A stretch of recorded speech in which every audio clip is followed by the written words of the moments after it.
Assalamualaikum warahmatullahi wabarakatuh. Selamat pagi, praktikan semuanya. Kali ini kita akan praktikum mengenai bab unggas. Tujuan dari praktikum ini yaitu praktikan mampu memahami morfologi, sistem pencernaan, dan sistem reproduksi pada ayam, itik, dan burung puyuh. Seperti yang kita tahu bahwa unggas itu termasuk ke dalam kelas Aves. Di sini kita akan mengetahui karakteristik Aves terlebih dahulu. Yang pertama, tubuhnya ditutupi oleh bulu, merupakan hewan homoeoterem, yaitu hewan yang berdarah panas yang mampu mempertahankan suhu tubuhnya dengan suhu lingkungan. Yang ketiga adalah alat gerak bagian depannya berupa sayap dan bagian belakangnya yaitu kaki yang ditutupi kulit bersisik. Jantung atau kornet terdiri 4 ruang, hanya bagian ovarium dan ovida kiri yang saja yang berkembang, sedangkan bagian kanannya mengalami rudimenter. Rudimenter ini adalah keadaan di mana ovarium kanan tidak tumbuh sempurna dan tetap kecil. Maka dari itu yang dapat berkembang itu hanya ovarium dan ovida yang kiri saja. Dan yang terakhir adalah fertilisasinya berlangsung secara internal. Taksonomi ayam. Yang pertama, termasuk ke dalam filum Chordata, subfilum Vertebrata, yaitu hewan bertulang belakang, kelasnya Aves, karena memiliki ciri khas tubuhnya berbulu dan memiliki sayap. Subklasisnya Neomites, divisionya Carinatae, ordonya Galliformes, familinya Gallitordae, genusnya Gallus, dan spesiesnya termasuk ke dalam Gallus bankiva. Yang pertama kita akan mempelajari morfologi luar dari Gallus bankiva atau ayam. Yang pertama adalah kaput atau kepala, trunkus badan, cauda ekor, dan ekstremitas yaitu alat gerak berupa sayap dan kaki. Yang pertama kaput. Kaput ini terdiri dari beberapa bagian. Yang pertama ada paruh atau rostrum. Paruh ini ada bagian atas dan bagian bawah. Yang atas disebut maxilla dan bagian bawahnya disebut mandibula.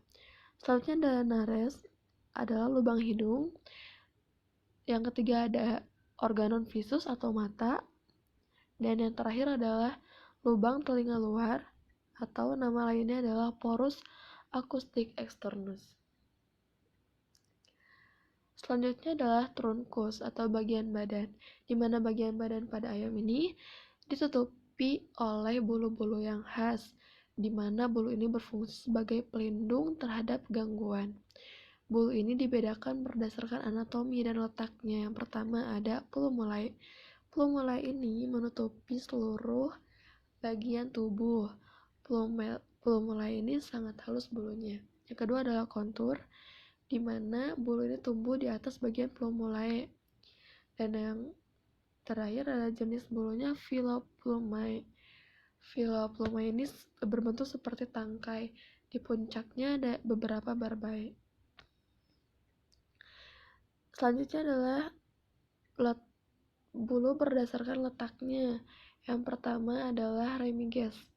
Remiges ini adalah bulu yang terdapat pada sayap atau tumbuh di bagian sayap. Yang kedua adalah retrices, bulu yang terdapat di ekor. Tetrices, bulu yang menutupi seluruh badan. Parapterium adalah bulu yang terdapat di daerah bahu dan sayap. Dan terakhir adalah alasporia, bulu-bulu kecil yang terdapat pada kaki. Selanjutnya cauda atau ekor. Nah, ekor ini berbentuk pendek dan bulat. Nah, nama lain dari ekor ini adalah uropygium, di mana uropygium ini bagian air dorsal terdapat kelenjar minyak. Kelenjar minyaknya itu disebut dengan glandula uropygialis. Selanjutnya, morfologi luar dari ayam itu adalah ekstremitas. Ekstremitas ini merupakan alat gerak. Yang pertama ada ekstremitas cranialis superius, tersusun dari beberapa bagian tulang seperti humerus, ulna, radius, metacarpus, dan phalanges. Ekstremitas carena superus ini merupakan bagian sayap yang ditutupi oleh bulu-bulu. Yang kedua ada ekstremitas caudalis inferius, merupakan alat gerak pada bagian kaki bawah yang ditutupi oleh sisik-sisik, di mana strukturnya itu terdiri dari tulang femur, fibula, tibia, dan metatarsus. Selanjutnya adalah saluran pencernaan pada unggas. Yang pertama adalah mulut. Makanan masuk melalui mulut dibantu oleh lidah, di mana lidah ini berfungsi untuk menelan makanan. Lidah ini memiliki kelenjar saliva yang mengeluarkan sejenis mukosa sebagai pelumasnya. Yang kedua, makanan akan masuk ke dalam esofagus atau kerongkongan. Setelah itu, makanan akan disimpan sementara di dalam tembolok. Selanjutnya, makanan akan masuk ke dalam proventriculus, di mana dalam proventriculus ini akan terjadi pencernaan secara enzimatis, dibantu oleh asam klorida, pepsin, dan getah lambung untuk mencerna protein. Selanjutnya, makanan akan masuk ke dalam gizzard atau ampela. Di sini terjadi pencernaan makanan secara mekanik. Selanjutnya, makanan akan masuk ke dalam usus kecil. Usus kecil ini terbagi menjadi beberapa bagian. Ada 3 bagian. Yang pertama adalah duodenum, yang kedua jejunum, dan yang ketiga adalah ileum. Duodenum ini berfungsi untuk mensekresikan enzim pankreatik yang berupa enzim amilase, lipase, dan tripsin. Sedangkan jejunum dan ileum berfungsi untuk penyerapan nutrisi yang dibutuhkan oleh tubuh ternak. Sebelum makanan masuk ke dalam usus besar, makanan akan masuk ke dalam sekum atau usus buntu. Nah, di sini terjadi fermentasi yang dibantu oleh aktivitas mikroorganisme. Nah, di usus besar ini terjadi reabsorpsi air untuk meningkatkan kandungan air. Dan selanjutnya akan dikeluarkan melalui kloaka. Nah, kloaka ini merupakan muara 3 saluran. Yang pertama adalah saluran urinasi atau urodeum, yang kedua saluran pencernaan, coprodeum, dan yang ketiga adalah saluran reproduksi, proctodeum. Selanjutnya adalah sistem reproduksi pada unggas jantan. Yang pertama adalah testis yang terdiri dari tubulus seminiferi dan jaringan interstisial. Yang kedua vas deferens, dan ketiga alat kopulasi. Tubulus seminiferi ini merupakan tempat terjadinya spermatogenesis, sedangkan jaringan interstisial ini terdiri dari sel glandular atau sel Leydig, di mana fungsinya untuk mensekresikan hormon steroid, androgen, dan testosteron. Selanjutnya adalah sistem reproduksi pada unggas betina. Yang pertama adalah infundibulum. Infundibulum ini merupakan lapisan yang tipis berbentuk seperti corong, fungsinya untuk menangkap yolk atau sel telur. Selanjutnya adalah magnum. Magnum ini adalah saluran terpanjang dari oviduct. Nah, fungsinya ini untuk mensekresikan albumen.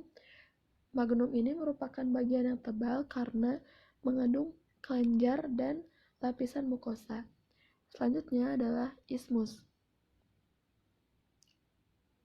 Nah, isthmus ini berfungsi untuk mensekresikan dua sel albumen, yaitu membran albumen dan membran telur. Selanjutnya adalah uterus. Di sini adalah tempat pembentukan kerabang. Yang selanjutnya vagina merupakan tempat sementara sebelum telur itu dikeluarkan melalui kloaka. Selanjutnya adalah itik, dengan nama latin Anas platyrhynchos.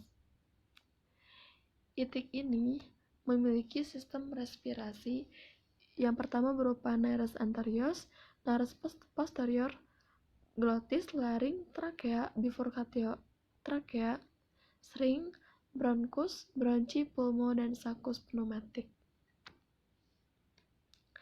Nah, selanjutnya adalah puyuh. Puyuh ini dibedakan menjadi 3. Yang pertama adalah puyuh petelur dengan nama lain Cortunix japonica. Yang kedua puyuh pedaging atau Colinus vigianus, dan ketiga adalah puyuh liar atau Turnix. Namun, puyuh yang banyak dipopulerkan di masyarakat yaitu puyuh petelur atau Cortunix japonica. Alasannya karena puyuh petelur ini memiliki kemampuan tumbuh dengan sangat cepat, di mana dalam waktu sekitar 42 hari, puyuh ini telah mampu berproduksi dan dalam jangka waktu 1 tahun dapat menghasilkan 3-4 keturunan. Nah, dalam setahun, puyuh ini menghasilkan 250-300 butir telur per ekor per tahun. Yang membedakan puyuh jantan dengan puyuh betina itu bisa dilihat dari ukuran badannya. Nah, puyuh jantan itu memiliki ukuran yang jauh lebih kecil dibandingkan dengan puyuh betina. Baik, sekian mungkin pemaparan dari kami selaku asisten lab biologi. Terima kasih atas perhatiannya, semoga ilmunya bermanfaat. Wassalamualaikum warahmatullahi wabarakatuh.